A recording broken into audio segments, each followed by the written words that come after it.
que Paris-Nice parte des Yvelines, c'est quelque chose de très important. C'est là où on a le plus envie de briller parce qu'il y a la famille qui est pas très loin, les routes on les connaît. Je les connais tellement bien que je sais que c'est pas une étape qui est faite pour moi, ça va être plus pour les sprinteurs.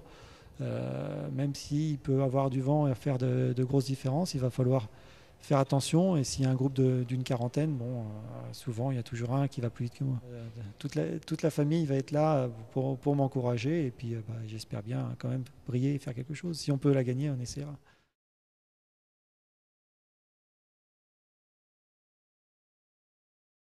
Réaliser ces 40 km, 20 allées, 20 retours, donc on va jusqu'à Montfort. Allez, restez groupés jusqu'à Montfort-la-Maurie. En plus le retour il va être plus sympa, ça va être dans les bois. J'ai vu Sandy autour du Qatar, il n'était pas super, je pense que c'est le moment de le prendre. Dans 10 jours pour Paris-Nice il sera mieux, mais là c'est le dernier moment si on veut lui faire un sprint à la pancarte. Allez, il faut rester dans les roues là. Il faut en garder parce que la route elle est longue. Merci Charles. Franchement facile. Non, là, ça commence là. Comment ça va là? C'est pas celle-là, 9% là? Regarde. Pas bien, Gérard. Chute à l'arrière, les écarts, je remets.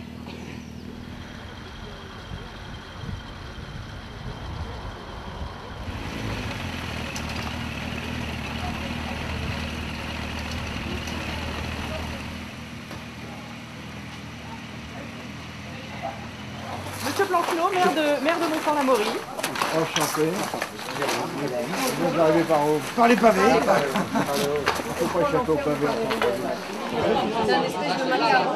C'est ceux qui font Paris-Roubaix, souvent. C'est à quoi? Oui, un petit écart, mais bon, on n'est pas en compétition. Et puis on va les éliminer, à ce que j'ai compris. Il y a une petite côte de 300 mètres là, donc ça va aller.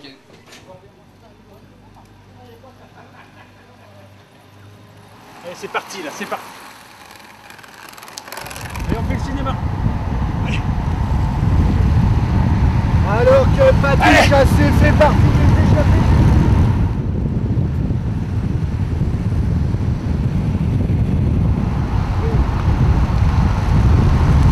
Oh putain, il fait mal à la gueule.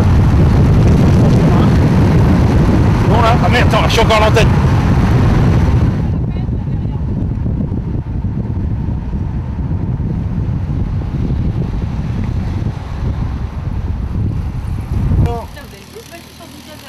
On a droit à un deuxième apéro là. Pour le casse-croûte, ils sont à l'heure. C'est un parcours qui n'est pas si facile que ça. Moi j'ai trouvé que c'est censé être plat, mais c'est des faux plats en fait, je pense. Sortie sympa, c'est vrai que on aura fait une bonne quarantaine de kilomètres, ça a permis à certains de connaître la région. Bon, moi personnellement je connaissais, mais c'est vrai qu'il y a des coins sympas, notamment lorsqu'on a traversé la forêt. Non, journée très conviviale, beaucoup de journalistes qui sont un peu différents d'horizon, qui ne connaissent pas vraiment le vélo. Et lorsqu'on fait du vélo, ça rend humble ce sport et je crois que tout le monde l'a bien compris aujourd'hui. C'est que du plaisir, voilà, c'est que du plaisir. C'est du plaisir pour plein de raisons. D'abord parce que c'est de la bicyclette, que la bicyclette c'est un des plus beaux sports qui existent, en compétition ou en loisir.